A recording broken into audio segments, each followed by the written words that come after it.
Christabel Samuel Taylor Coleridge less than B greater than preface less than slash B greater than. The first part of the following poem was written in the year 1797, at Stowey, in the county of Somerset. The second part, after my return from Germany, in the year 1800, at Keswick, Cumberland. It is probable that if the poem had been finished at either of the former periods, or if even the first and second part had been published in the year 1800, the impression of its originality would have been much greater than I dare at present expect. But for this I have only my own indolence to blame. The dates are mentioned for the exclusive purpose of precluding charges of plagiarism or servile imitation from myself. For there is amongst us a set of critics, who seem to hold, that every possible thought and image is traditional, who have no notion that there are such things as fountains in the world, small as well as great, and who would therefore charitably derive every rill they behold flowing, from a perforation made in some other man's tank.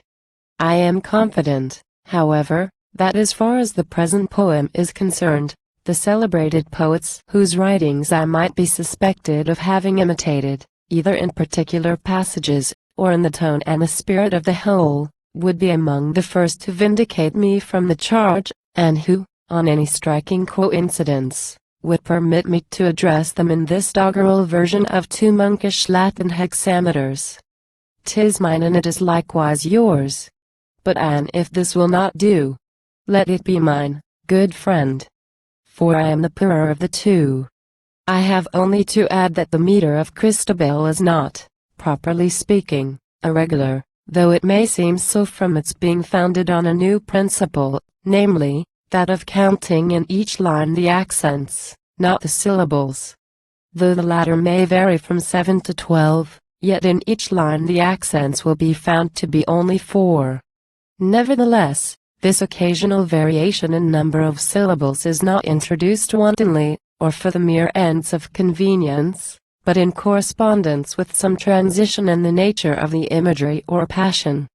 Less than B greater than part I less than slash B greater than 'tis the middle of night by the castle clock, and the owls have awakened the crowing cock. 2. Wit. 2. Who. And hark, again. The crowing cock, how drowsily it crew. Sir Leoline, the barren rich, hath a toothless mastiff bitch. From her kennel beneath the rock she maketh answer to the clock, 4 for the quarters, and 12 for the hour. Ever and I, by shine and shower, 16 short howls, not over loud. Some say, she seized my lady's shroud. Is the night chilly and dark? The night is chilly, but not dark. The thin gray cloud is spread on high, it covers but not hides the sky. The moon is behind, and at the full, and yet she looks both small and dull. The night is chill, the cloud is gray, 'tis a month before the month of May, and the spring comes slowly up this way. The lovely lady, Christabel, whom her father loves so well, what makes her in the wood so late, a furlong from the castle gate? She had dreams all yesternight of her own betrothed knight, and she in the midnight wood will pray for the weal of her lover that is far away. She stole along, she nothing spoke, the sighs she heaved were soft and low, and naught was green upon the oak but moss and rarest mistletoe. She kneels beneath the huge oak tree, and in silence prayeth she. The lady sprang up suddenly, the lovely lady, Christabel. It moaned as near can be, but what it is she cannot tell. On the other side it seems to be, of the huge, broad-breasted, old oak tree. The night is chill. The forest bare. Is it the wind that moaneth bleak? There's not wind enough in the air to move away the ringlet curl from the lovely lady's cheek. There is not wind enough to twirl the one red leaf, the last of its clan, that dances as often as dance it can, hanging so light, and hanging so high, on the topmost twig that looks up at the sky. Hush, beating heart of Christabel. Jesu, Maria, shield her well. She folded her arms beneath her cloak, and stole to the other side of the oak.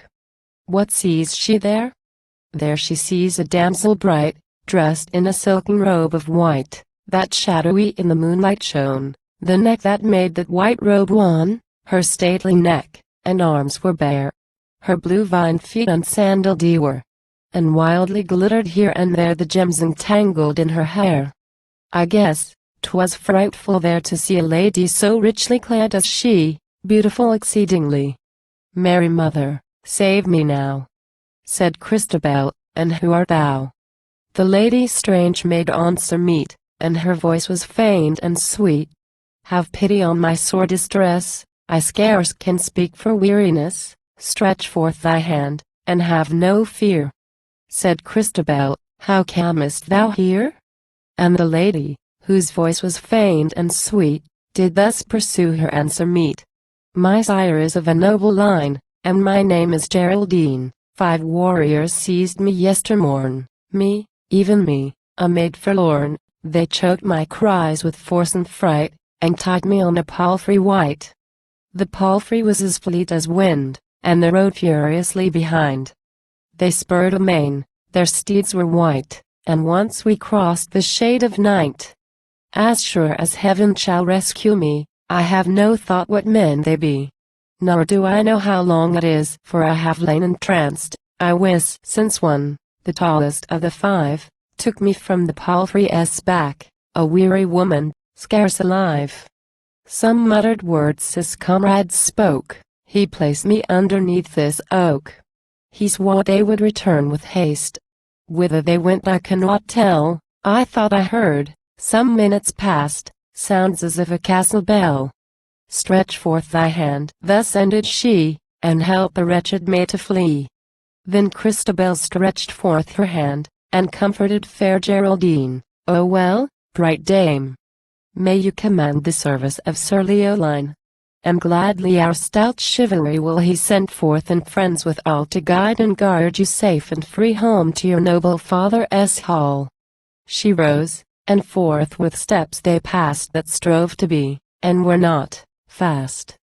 Her gracious stars the lady blessed, and thus spake on sweet Christabel, all our household are at rest, the hall is silent as the cell. Sir Leoline is weak in health, and may not well awakened be, but we will move as if in stealth, and I beseech your courtesy, this night, to share your couch with me. They crossed the moat, and Christabel took the key that fitted well. A little door she opened straight, all in the middle of the gate that was ironed within and without, where an army in battle array had marched out. The lady sank, bell-like through pain, and Christabel with might and main lifted her up, a weary weight, over the threshold of the gate. Then the lady rose again, and moved, as she were not in pain. So free from danger, free from fear, they crossed the court, right glad they were. And Christabel devoutly cried to the lady by her side, Praise we the Virgin all divine, who hath rescued thee from thy distress. Alas, alas, said Geraldine, I cannot speak for weariness. So free from danger, free from fear, they crossed the court, right glad they were. Outside her kennel, the mastiff old lay fast asleep, in moonshine cold. The mastiff old did not awake, yet she an angry moan did make. And what can ail the mastiff bitch? Never till now she uttered yell beneath the eye of Christabel. Perhaps it is the owlet's scritch, for what can ail the mastiff bitch? They pass the hall, that echoes still, pass as lightly as you will. The brands were flat, the brands were dying, amid their own white ashes lying. But when the lady passed, there came a tongue of light, a foot of flame.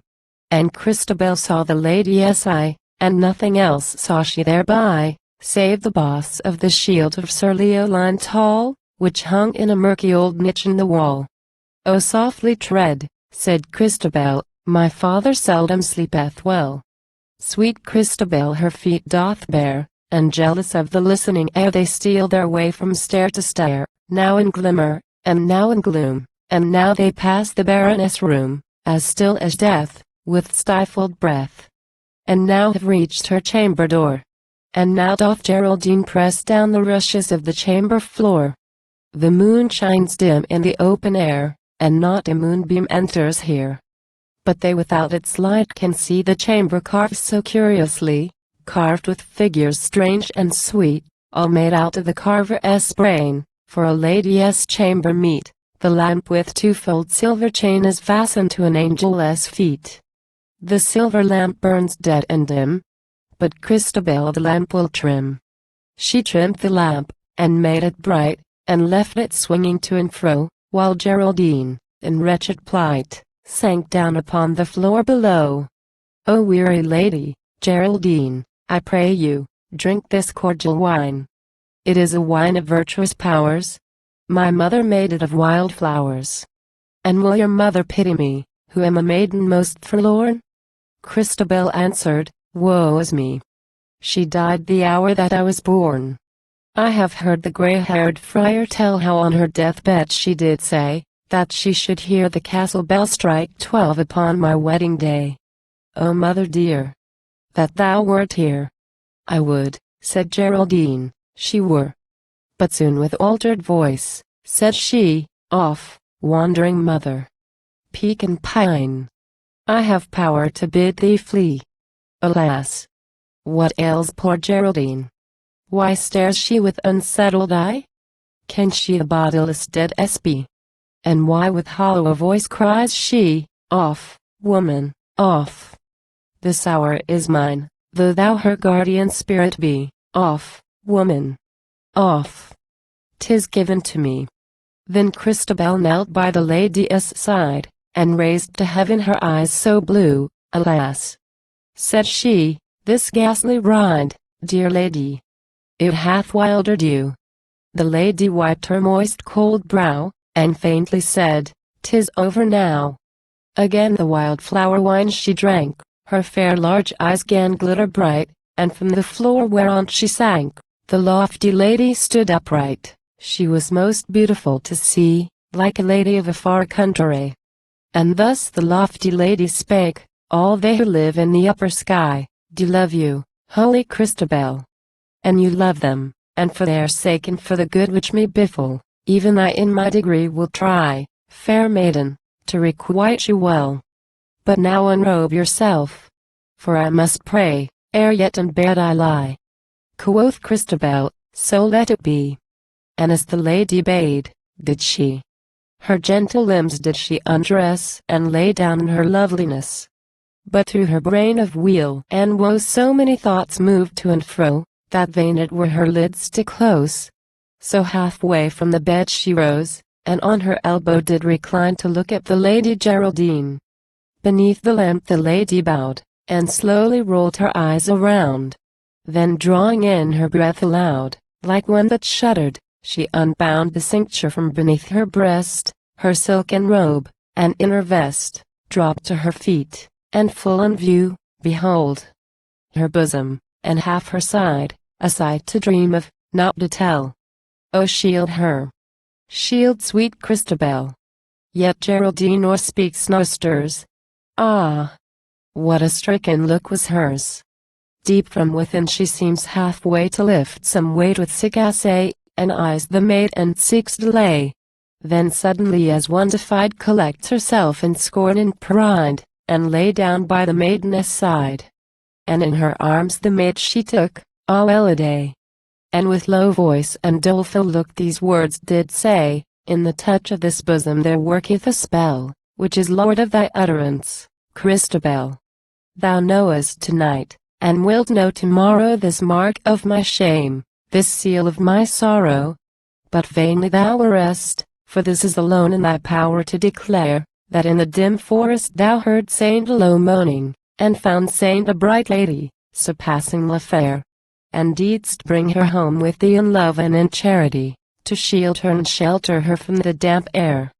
Less than be greater than the conclusion to part I less than / be greater than it was a lovely sight to see the Lady Christabel, when she was praying at the old oak tree. Amid the jagged shadows of mossy leafless boughs, kneeling in the moonlight, to make her gentle vows. Her slender palms together pressed, heaving sometimes on her breast.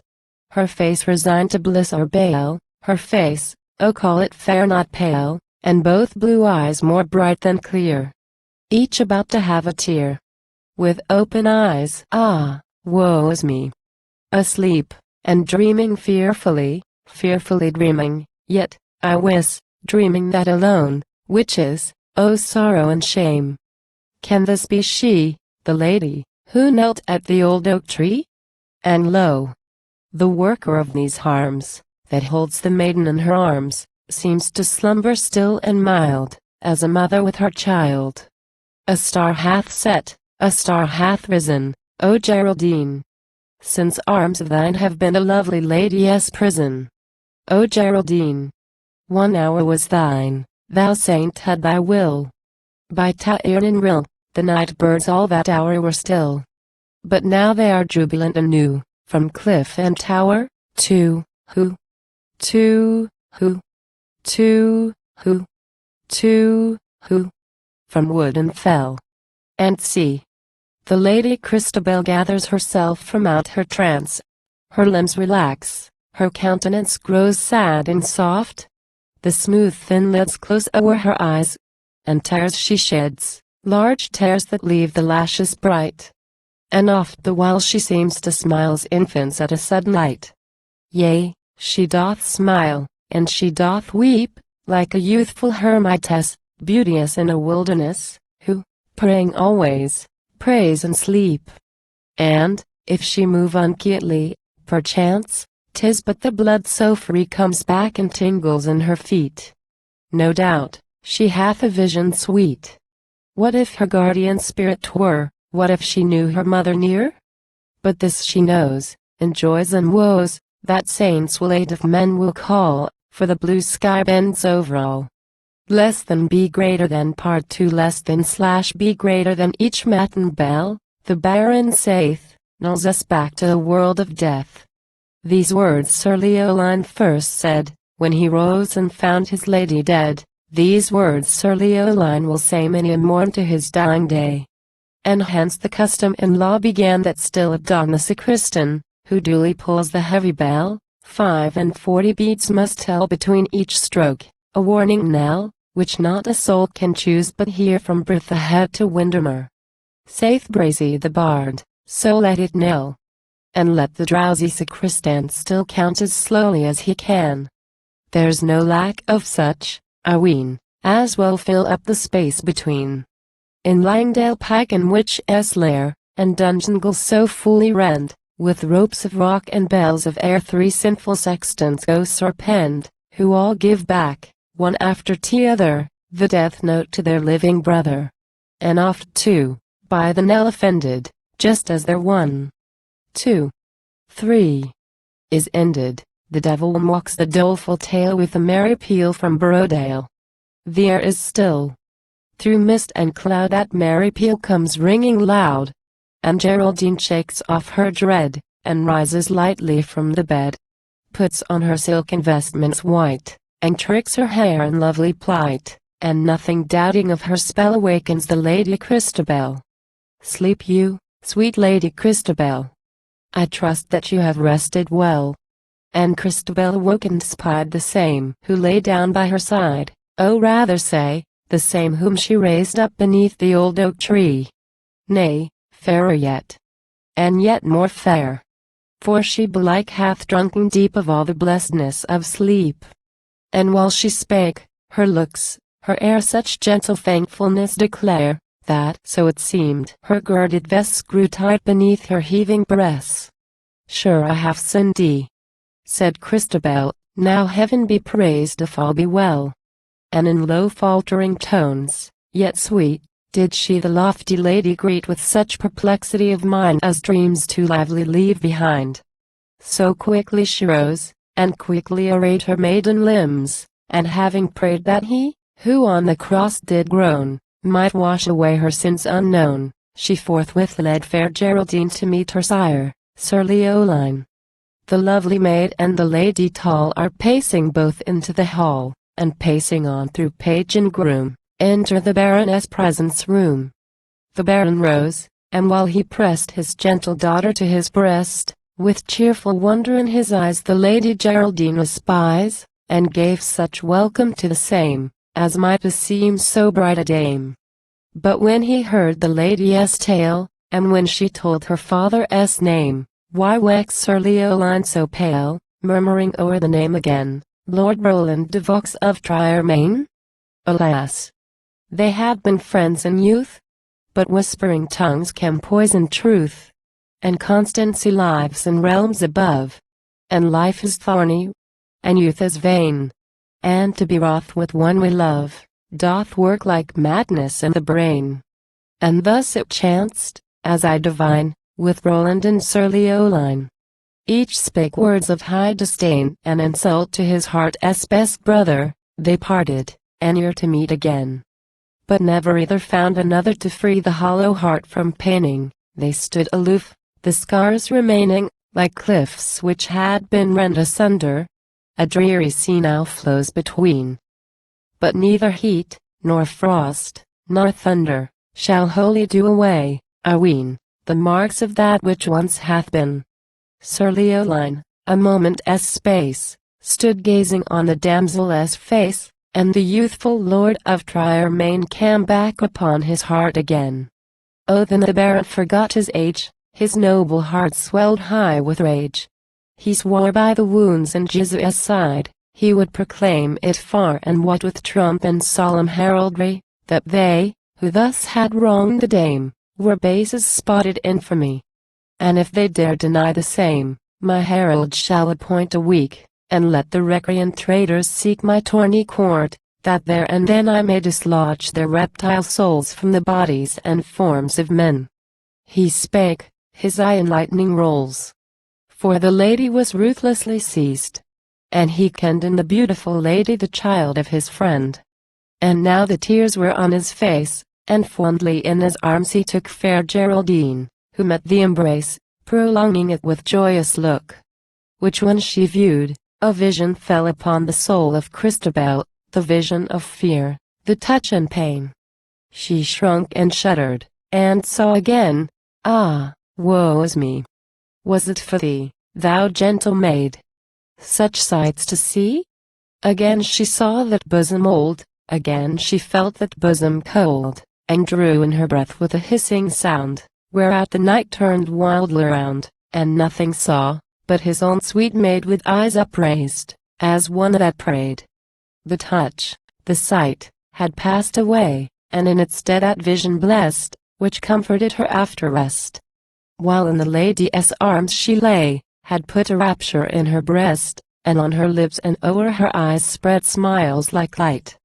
With new surprise, what ails then my beloved child? The baron said, his daughter mild made answer, all will yet be well. I ween, she had no power to tell aught else, so mighty was the spell. Yet he, who saw this Geraldine, had deemed her sure a thing divine, such sorrow with such grace she blended, as if she feared she had offended sweet Christabel, that gentle maid. And with such lowly tones she prayed, she might be sent without delay home to her father's mansion. Nay, nay, by my soul, said Leoline. Ho! Bracy the bard, the charge be thine. Go thou, with music sweet and loud, and take 2 steeds with trappings proud, and take the youth whom thou love saint best to bear thy harp, and learn thy song, and clothe you both in solemn vest, and over the mountains haste along, lest wandering folk, that are abroad, detain you on the valley road. And when he has crossed the earthing flood, my merry bard, he has up Norrin moor, through Hallgarth wood, and reaches soon that castle good which stands and threatens Scotland's wastes. Bard Bracy, your horses are fleet, ye must ride up the hall, your music so sweet, more loud than your horses' echoing feet. And loud to Lord Roland call, thy daughter is safe in Langdale Hall. Thy beautiful daughter is safe and free, Sir Leoline greets thee thus through me. He bids thee come without delay with all thy numerous array, and take thy lovely daughter home, and he will meet thee on the way with all his numerous array white with their panting palfreys foam, and, by mine honor, I will say, that I repent me of the day when I spake words of fierce disdain to Roland Evox of Triermain. For since that evil hour hath flown, many a summer's sun hath shone. Yet anywhere found I a friend again like Roland de Vaux of Triermain. The lady fell, and clasped his knees, her face upraised, her eyes o'erflowing. And Bracy replied, with faltering voice, his gracious hail on all bestowing. Thy words, thou sire of Christabel, are sweeter than my harp can tell.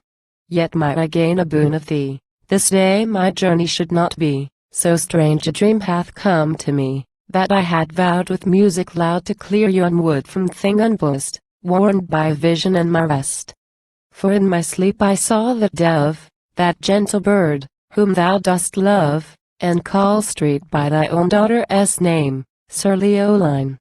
I saw the same fluttering, and uttering fearful moan, among the green herbs in the forest alone. Which when I saw and when I heard, I wondered what might ail the bird. For nothing near it could I see, save the grass and herbs underneath the old tree. And in my dream methought I went to search out what might there be found, and what the sweet bird's trouble meant, that thus lay fluttering on the ground. I went and peered, and could descry no cause for her distressful cry. But yet for her dear lady's sake I stooped, methought, the dove to take, when lo! I saw a bright green snake coiled around its wings and neck. Green as the herbs on which it couched, close by the dove's its head it crouched. And with the dove it heaves and stirs, swelling its neck as she swelled hers. I woke. It was the midnight hour, the clock was echoing in the tower. But though my slumber was gone by, this dream it would not pass away, it seems to live upon my eye. And thence I vowed this self-same day, with music strong and saintly song to wander through the forest bare, lest aught unholy loiter there. Thus Bracy said, the Baron, the while, half listening heard him with a smile. Then turned to Lady Geraldine, his eyes made up of wonder and love, and said in courtly accents fine, sweet maid, Lord Roland's beauteous dove, with arms more strong than harp or song, thy sire and I will crush the snake. He kissed her forehead as he spake, and Geraldine in maiden wise, casting down her large bright eyes, with blushing cheek and courtesy fine she turned her from Sir Leoline. Softly gathering up her train, that o'er her right arm fell again, and folded her arms across her chest, and couched her head upon her breast, and looked askance at Christabel. Jesu, Maria, shield her well. A snake's small eye blinks dull and shy, and the lady's eyes they shrunk in her head, each shrunk up to a serpent's eye, and with somewhat of malice, and more of dread, at Christabel she looked askance. One moment, and the sight was fled. But Christabel in dizzy trance stumbling on the unsteady ground shuddered aloud, with a hissing sound. And Geraldine again turned round, and like a thing that sought relief, full of wonder and full of grief, she rolled her large bright eyes divine wildly on Sir Leoline. The maid, alas! Her thoughts are gone, she nothing sees, no sight but one. The maid, devoid of guile and sin, I know not how, in fearful wise, so deeply had she drunken in that look, those shrunken serpent eyes, that all her features were resigned to this sole image in her mind, and passively did imitate that look of dull and treacherous hate. And thus she stood, in dizzy trance, still picturing that look askance with forced unconscious sympathy full before her father's view, as far as such a look could be in eyes so innocent and blue. And when the trance was o'er, the maid paused a while, and inly prayed, then falling at the Baron's feet, by my mother's soul do I entreat that thou this woman send away. She said, and more she could not say, for what she knew she could not tell, mastered by the mighty spell. Why is thy cheek so wan and wild, Sir Leoline? Thy only child lies at thy feet, thy joy, thy pride, so fair, so innocent, so mild. The same, for whom thy lady died. Oh, by the pangs of her dear mother, think thou no evil of thy child. For her, and thee, and for no other, she prayed the moment ere she died, prayed that the babe for whom she died, might prove her dear Lord's joy and pride. That prayer her deadly pangs beguiled, Sir Leoline. And wouldst thou wrong thy only child, her child and thine? Within the baroness' heart and brain, if thoughts, like these, had any share, they only swelled his rage and pain, and did but work confusion there. His heart was cleft with pain and rage, his cheeks they quivered, his eyes were wild, dishonored thus in his old age, dishonored by his only child, and all his hospitality to the wronged daughter of his friend by more than woman's jealousy brought thus to a disgraceful end. He rolled his eye with stern regard upon the gentle minstrel bard, and said in tones abrupt, austere, "Why, Bracy, dost thou loiter here? I bade thee hence." The bard obeyed, and turning from his own sweet maid, the gay knight, Sir Leoline, led forth the Lady Geraldine. Less than be greater than the conclusion to part 2. Less than / be greater than a little child, a limber elf, singing, dancing to itself, a fairy thing with red round cheeks, that always finds, and never seeks, makes such a vision to the sight as fills a father's eyes with light, and pleasures flow in so thick and fast upon his heart, that he at last must needs express his love's excess with words of unmeant bitterness. Perhaps 'tis pretty to force together thoughts so all unlike each other, to mutter and mock a broken charm, to dally with wrong that does no harm. Perhaps 'tis tender too and pretty at each wild word to feel within a sweet recoil of love and pity. And what, if in a world of sin, oh sorrow and shame, should this be true?